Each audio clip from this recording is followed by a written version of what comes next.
Hey everybody, it's Alex Morawski, the host of In Pursuit of Purpose. And today I have a little bit of a different episode for you guys. I don't have a guest here with me today. It's just me and this book called In the Game by Mark Delaney. Mark is one of my good friends and mentors back home in Oklahoma. Mark has an organization called the Purpose Mastermind Association, where he helps people discover their purpose. The Purpose Mastermind, specifically, the program, is an 8-step guided process where Mark helps individuals live boldly and find the freedom that comes from living a life with purpose. He also has a podcast called the Purpose Mastermind Podcast. And if I'm being fully honest with you, Mark is the inspiration behind this podcast called In Pursuit of Purpose. He is the one that sparked my passion for purpose. And he just came out with a new book called In the Game, which is a playbook for overcoming setbacks, rebuilding confidence, and living with purpose. Now, this book is not just written by Mark Delaney. In fact, I had the privilege and the honor to write a chapter and tell my story in this book. Because what Mark did is he gathered 30 plus men to write a chapter, to tell their real, authentic stories, to help people living without a purpose discover the freedom in finding their true identities. This book is meant to change lives because stories are what unite us. You see, everybody is different, but one thing everybody has is a story. And you never know what your story might do for somebody else. So that is what this book is for. These are real stories by real people who went through real struggles and real problems to help real people going through real problems, going through real struggles, trying to find a real solution. And I'll tell you right now, I truly believe the real solution to most problems, in fact, all problems that people face, is purpose. Before I get into this book or anything else regarding Mark Delaney, I want to tell you guys a little bit about how I met Mark, why Mark means so much to me, and I want to share with you guys a little bit about my story. You see, my story with purpose began in the 9th grade. I went to a really large school district. To put it into perspective for you, my graduating class had over 1,400 seniors. Our student population was so big that our high school campus, this is Broken Arrow High School in Oklahoma, is just 10th through 12th grade. And they had to make a separate 9th grade academy just to make room for everybody. Not only is our campus huge and we have a separate 9th grade center, but if I remember correctly, we have somewhere around 6 different middle schools. And when I went into 9th grade, I was not only going in with my classmates that I went to middle school with, but I was going into the 9th grade academy center with rising 9th graders from 5 other middle schools. It was a melting pot of 14-year-olds all coming together. And it was a mess. You see, when I entered the 9th grade academy, I had one goal in mind: to be liked, to be loved, to be appreciated, to be seen, to be heard, to be accepted. I did everything I could to seek the approval of others. And looking back now, I see how silly that was. Not only is it silly to seek the approval of others, but it is really silly to seek the approval of other 14-year-olds. But in the moment, I didn't know how problematic that mindset would be. When I went into ninth grade trying to get other people to like me, I compromised who I was and lost myself. I lost my sense of identity. I was no longer Alex Morawski. I was who other people saw me as. And I was really concerned about how other people saw me.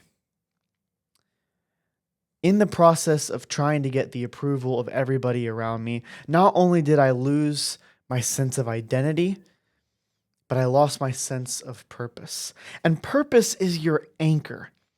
You see, when you face various trials in life, you're going to face winds and waves pushing against you in so many opposite directions. But the one thing that holds you in place is your purpose. It anchors you to the ground. It allows you to find peace in chaos, to find clarity in uncertainty. But without that, I was thrown left and right by the winds and the waves of the trials that I faced. I fell into the wrong groups of friends, hung around the wrong people who were horrible influences on me. And not only did I lose my identity, not only did I lose my purpose, but my faith very quickly diminished. And on top of that, I fell into some serious problems with addiction and substance abuse. It was a really low time. It was the lowest time of my life. If I had to use words to describe how I felt in this situation, in this time of my life, it would be words like lost, stuck, hopeless, depressed, anxious. I felt like there was no way out. I felt like my life was without purpose, and there was no redeeming it. When my parents found out all these things I was struggling with, they were shocked because from the outside, you would never know what was going on internally with me. You see, that's the thing with many problems people face. You can't judge somebody based off of how they look from the outside. Because some people that look like they have it all together are losing it inside. They are miserable. They feel stuck and hopeless. But they do a really good job at faking it to make it seem like it's all right. And that was me. So my parents, they were shocked when they found out everything that was going on, when they found out about the substances that I was abusing, when they found out about the mental problems I was facing. But more importantly, they weren't just shocked, they were worried. They were concerned because they cared and they wanted me to find a way out of this. So their first thought was therapy. And if therapy works for you, fantastic. But for me, it didn't work. I didn't like the idea of talking to a stranger about my problems. I didn't like the idea of opening up at all. Now I understand the importance of telling people how you're feeling. But my main problem with seeing a therapist was I felt like they were there not to make me better, but to make me feel better. They would give me possible solutions to ease my stress and anxiety, to put a smile on my face, but they didn't give me anything to fill that hole inside of me. I didn't know what that hole was. Today, I know that that hole was a lack of purpose. But in the moment, I had no clue what it was. So I told my parents therapy isn't working, and they understood, but they were still committed to helping me unleash my full potential, to live life at its full capacity, to live boldly and live in freedom, to live with a purpose. That is what they wanted for me. So they found this guy named Mark Delaney, and they told me that I should meet with him. And I said, "Is he a therapist?" And they said, "No, he's more of a life coach." And I said, "That's baloney. A life coach is a fancier name for a therapist." And they said, "Alex, just meet with him." So I agreed. I met with Mark for the first time in a Panera Bread. I was 14 years old. And I walked in with a horrible attitude, with a very closed mind and a very small perspective. I refused to see the good in meeting with somebody. I think it was because I was scared to ask for help. I felt like asking for help made you weak. But I want to encourage you guys that asking for help is one of the bravest things that you can do. In this life, we need each other. We really do. We weren't meant to live life alone. We weren't meant to deal with the problems that we face alone. We were meant to live in constant community and connection with the people that God has placed in our lives. In the Bible, it literally says it is not good for man to be alone. You see, we can't just expect that God has placed us in other people's lives to help them. We have to understand that God has also placed other people in our lives to help us. You can't fully help somebody until you are ready to accept help from other people. So, my first piece of encouragement for you guys today is if you're dealing with something and you're scared to ask for help, take that step. Because not only might somebody give you good advice, but sometimes we just need somebody there to say, "Hey, I understand, and I want to do this with you." There is strength in numbers. So use the people in your life because they really are your biggest asset.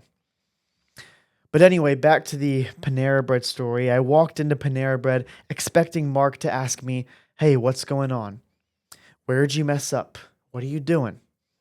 Here, fill out this checklist. Rank on a scale of 1 to 10 how often you feel alone." That was my expectations. But when I walked into this meeting, I sat down in a booth with Mark. He introduced himself. He told me what he does. And one of the first things he said to me was, "Have you ever seen Superman?" And immediately I knew that there was something different about Mark. When he asked me if I watched Superman, I didn't know if he was different in a good way or a bad way. I was a little bit concerned. I was like, what does Superman have to do with anything that I am facing? But the story was about Superman and kryptonite. How everybody has their own kryptonite, something that just leads to their downfall. And Mark understood how to overcome that. And that's what he wanted people to see. That's what he wanted to help people with. How do you overcome your life's biggest struggles? How do you overcome that one thing keeping you down? So we talked for about an hour, and throughout this entire conversation, not once did he ask me what I did wrong or how I'm feeling. He didn't say, "Where did you mess up?" We just talked. And it was a good conversation. And by the time I left that meeting, I could tell there was something different about Mark. I knew I wanted to be more like Mark. I saw a light in him that I wanted for myself. The last thing he did that meeting was hand me a book on the front that said, The Purpose Mastermind. I get in the car, I open the page, there's a handwritten note by Mark in there. And I remember it to this day. It says, Alex, you are a bright light in a dark world. I would love to do this with you. So here I am thinking that Mark is this bright light. And here's this note saying I'm the bright light. I was confused. But I was curious. And I wanted to know more. I want everybody to know that you are a bright light. And there is a light inside of you that other people need to see and feel. And oftentimes, the only thing keeping us from shedding our light is ourselves. You see, it wasn't that I was this dark person without a light. It was simply that I didn't have the vulnerability to spread my light, to show my light, because I didn't want to show my weakness. To show your light, you need to be fully yourself. You need to be authentically you. Because the moment you try and hide your flaws, you end up suppressing your strength. The moment you try to hide your darkness, you end up putting a cap on your light. People don't expect you to be perfect. Perfection is unattainable. If you try and come off as perfect, people aren't impressed. They're not. If anything, they think you're fake because they know that there's no such thing as perfect. People don't want to see the perfect version of you. They want to see the real you. And there is a real power and there is a real light that comes with that. So I agree to go through the Purpose Mastermind with Mark. I meet with him once a week over breakfast, and we just have good conversation. And I find out what it means to live with purpose. And that was the moment that it clicked with me. That the problems that we face in life are not actually the problem. The problems that we face in life are results of a deeper problem, of a lack of purpose. You see, you don't need to try and tidy up everything in your life. You just need to fill that hole inside of you with purpose, with a true sense of identity. And when you attain that, you will see everything start to fall in line because your life revolves around who you are. It revolves around your purpose. It's your driving force. If you feel like you're running on empty, it's because your fuel is probably something that is limited. Your fuel is probably something of this world that comes and goes. When you have it, you feel great. When you don't, you feel miserable.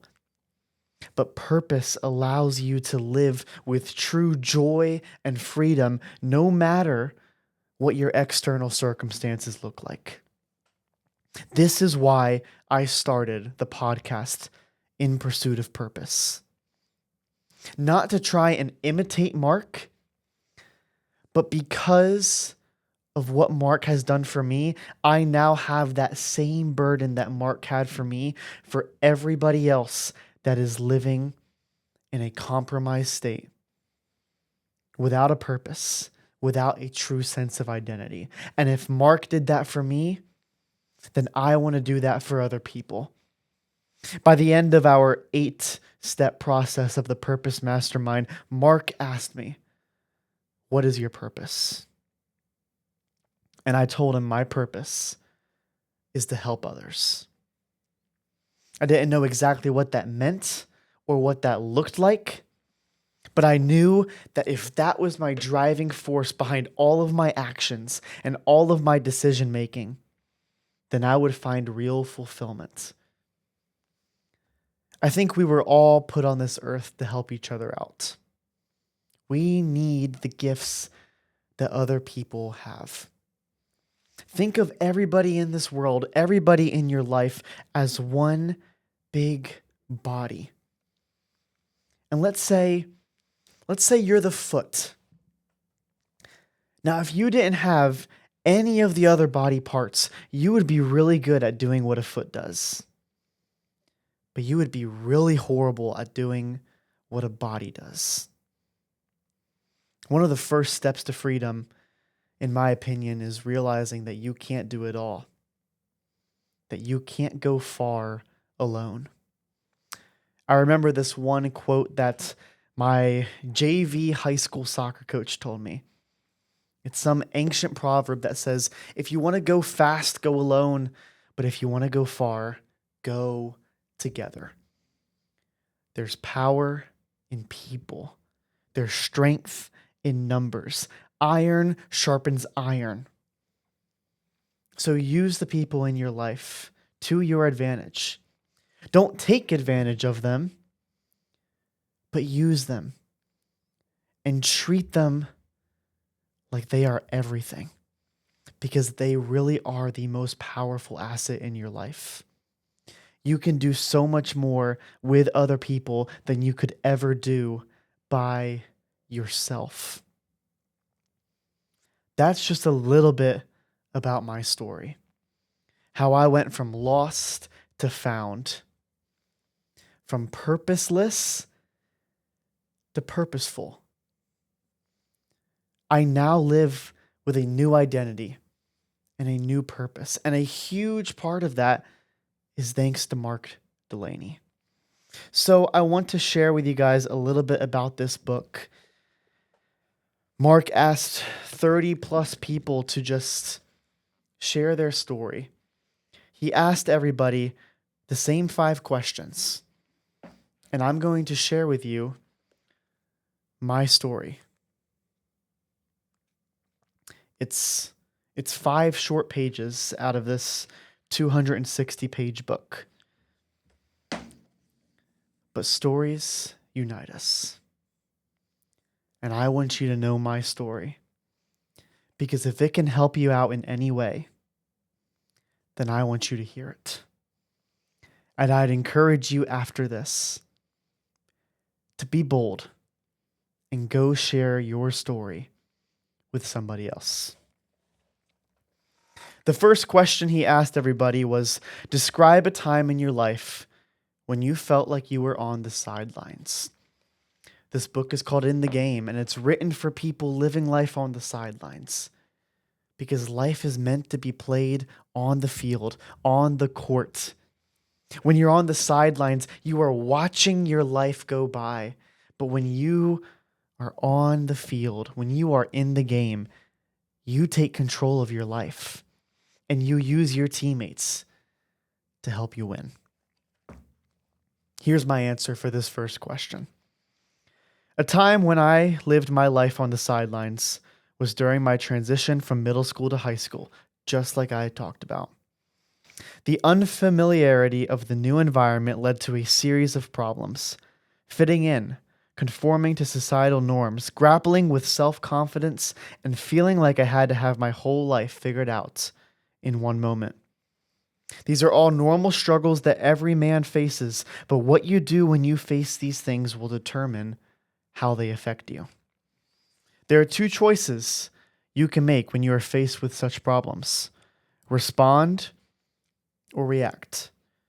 To respond is to make the best of what you have, to see these trials as opportunities to grow.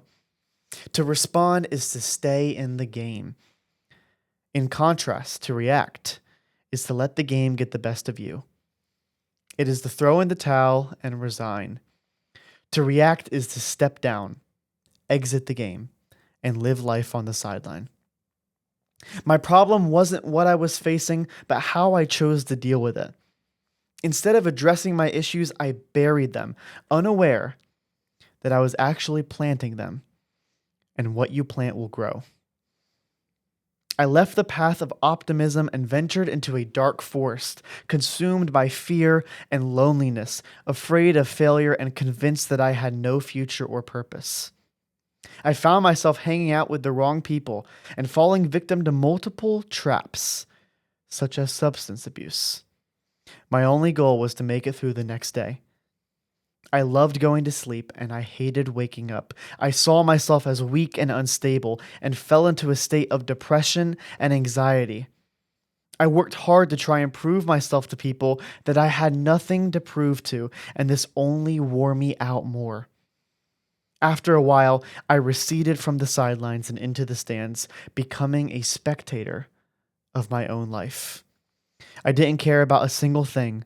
My core was numb, my soul was empty, and my heart was dull. This was the lowest moment of my life.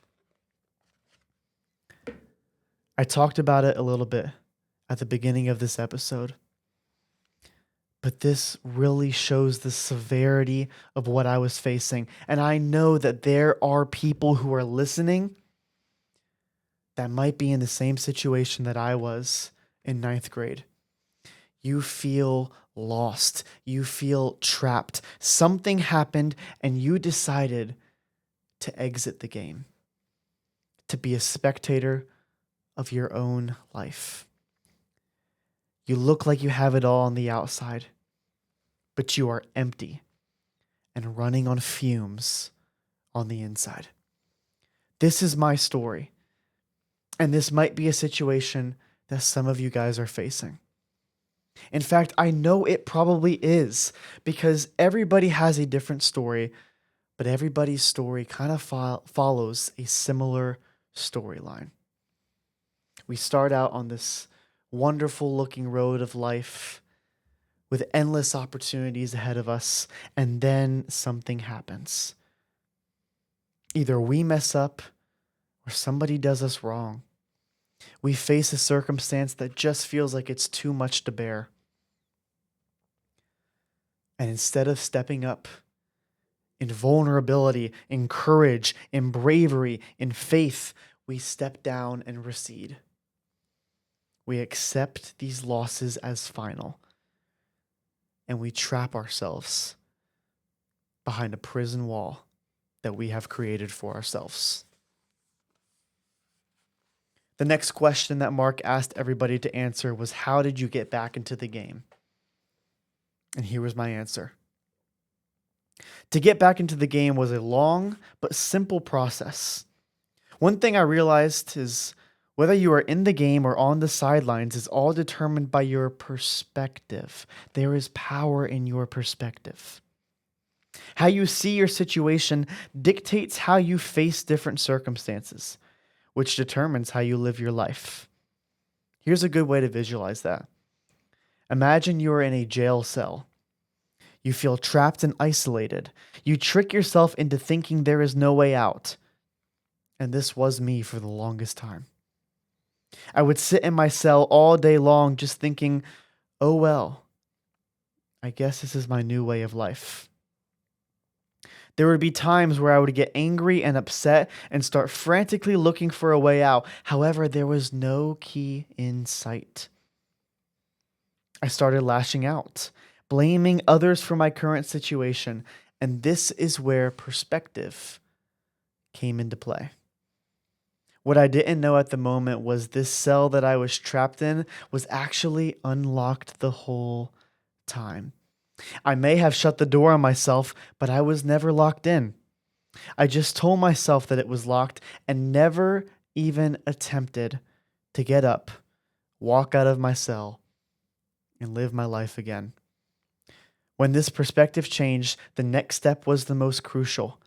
Once I realized that my cell was unlocked, all it took was a bold step of vulnerability to open that door and walk back into my life with purpose. It is such a simple step that so many people fail to make because people would rather live their lives in isolation at the expense of simply living their lives. They fear failing so much that they don't ever want to try again. They may be miserable in their cell, but at least they're safe from messing up. This is a mindset we all must break out of if we want to live a life with purpose. If we want to live in the game, we have to change our perspective and take a step of vulnerability. Perspective really does change everything. For the longest time, I was trapped in a jail cell that I convinced myself was locked. And because there was no key in sight, I didn't even try to open the door. If you are trapped inside of a cell right now, not literally, but metaphorically, if you feel like there's no way out of your current circumstance because there's no key, push on the door. This key you're searching for doesn't exist. You see, we think this magical key with the spectacle of a solution will just magically get us out of our cell and allow us to live our best life again. And we wait our whole lives until this key shows up, and it never does. But the cell you're in is not locked. Stop counting yourself out of the future that God has for you. Be brave, be bold, be vulnerable, and push on the door. I promise you, it will open.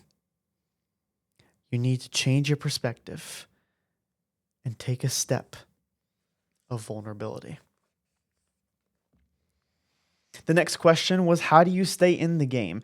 I was in my cell. I opened the door. I left my cell. What's going to keep me from not going back in? Let's read. Staying in the game is a daily decision that every man must choose to make. Yes, it's a daily decision. Making this decision is risky and at times uncomfortable, but it is the only way to truly live your life in the game. A trait every man must adopt to make this decision is vulnerability, the ability to live boldly despite weakness. You're going to see me talk about vulnerability all the time because it really is a superpower.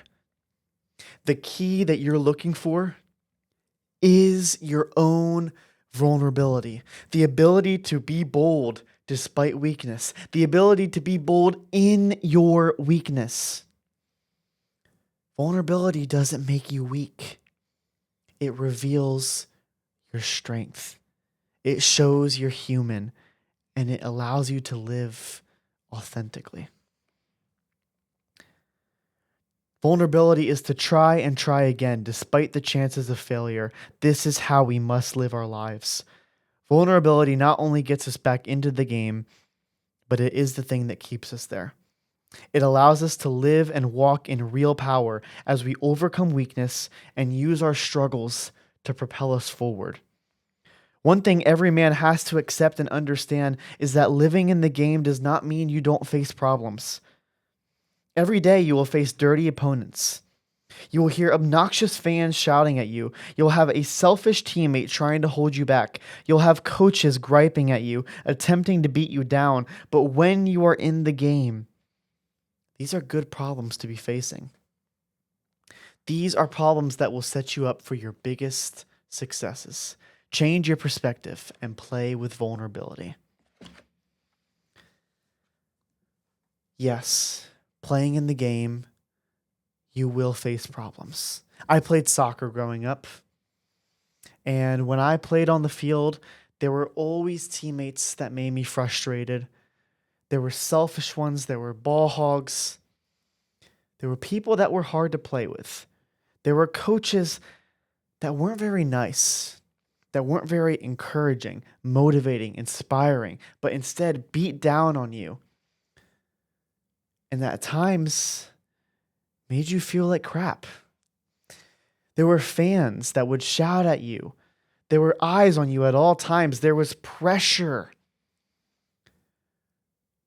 But I would rather take that all day, every day, than being on the sidelines. When I played soccer, no matter how many trials or struggles I faced on the field, there was always so much more freedom on that field than sitting on the sidelines, watching the game go by. Because from the sidelines, I had little to no control. The same is true with our lives. When you live your life in the game, you will face people that try and hold you back. You will face people that try and beat down on you. You will face pressure. You will be in tense moments. And at times, you'll feel very overwhelmed. But I know for a fact that these are good problems to face, especially compared to the problem of watching your own life go by. Vulnerability gets you out of your jail cell. Vulnerability keeps you in the game. The fourth question was, what role do teammates play in your life? Having good teammates is the most important thing you need to live life in the game. Notice how I said having good teammates and not just teammates. The people in your life are your most important tool and resource. They can hold you back or push you forward. They will lift you up or put you down. They can rejoice in your success or envy it. It is very important to choose the right teammates. In life, what matters most is not your starting point nor your destination, but the company you have along the way. When I was living on the sidelines, my circle of friends was very rotten. It was full of people living on the sidelines. Instead of pulling them up, I let them pull me down. We did life together, but we did it very wrong. We went far together, but in the wrong direction. An important part of getting back into the game for me was cleansing my friend group and surrounding myself with people who wanted me in the game and held me accountable. Life is a team sport. Man was not meant to do life alone. Thinking you can live life alone is a selfish idea that leads to loneliness and isolation. Be humble and recognize that you cannot do this alone, but with the right teammates, everyone can win this game together. Not only is it important to choose the right teammates, but it's equally important to be a good teammate to others. Many people let pride and instinctual ignorance take over, and they begin oppressing the people in their lives. They see themselves as good in life, and they start to think that they are above everybody else, that they are more valuable to the team than other people. This will only hinder you from living a life with purpose. It will push others away, and you'll find yourself in more trouble. Pick the right teammates and be a good teammate. That is the recipe for success. I was in a very dark place. Vulnerability got me out. Vulnerability kept me in. But the people in my life held me accountable. There is a very famous quote that goes something like, "Show me your 5 closest friends and I'll show you your future." There is truth in that statement. It might be cliche, but it is so true. People in your life have influence over you. So the question is, who's in your life and who are you letting influence on you? Who are you letting influence you? Are you surrounding yourself with people who want you to succeed? Are you surrounding yourself with people that have a strong sense of identity and purpose? Are you surrounding yourself with people that want to go through the trials of life together with a smile on their faces? Are you surrounding yourself with people that will build you up and catch you when you fall? Or are you surrounding yourself with people that want to see you fail so they can feel better about themselves? Are you surrounding yourself with people who will beat you down and tell you that you're not worth it? Are you surrounding yourself with people that will watch you fall, and instead of picking you back up, they'll say, "Let's enjoy life down here. let's stay trapped. It might not be fun, but this is safe. Do you really want to try and risk messing up again? It sounds comforting, but it really is a trap. Pick the right teammates. Pick good teammates. And be a good teammate. Use the other people in your life. Let the other people in your life use you. Do life together in community and connection. Because the people you choose to surround yourself with will either propel you forward or push you back. The last question is, what is your message to men? Here was my answer. My message to the world is to live with vulnerability. I told you to hear it a lot. Vulnerability is everything. It is a superpower. It is the greatest thing that you can unlock within yourself. Vulnerability, the ability to live bold despite weakness and in your weakness. Vulnerability means to go for something despite the high risk of failure. Too many people want to stay comfortable. What a boring way to live. They see trials as harmful and scary obstacles instead of opportunities to grow. They fear failure and anything else that pushes them outside their comfort zone. It is good to be uncomfortable. That is how you know you're growing. It is good to be scared of your dreams. That is how you know they are dreams worth chasing. When you are floating down the river of life, there will be peaceful moments and there will be rough waters. My challenge for you is when you come across the rapids, keep going. Often, many people recede to the banks of the river and watch their lives float right past them. They waste time that they cannot get back. They may be comfortable, but where are they going? Take charge of your life and live with boldness. Live with courage. Live with vulnerability. When you face the rapids, keep going. When something seems out of reach, keep working. When all seems lost, take one more step forward. That is all it takes. Oftentimes, the only thing keeping us where we are instead of where we want to be is one step of vulnerability. You don't need to have it all figured out. When the big things seem out of your control, focus on what is right in front of you. When you don't know what to do, just do the next right thing and do it right.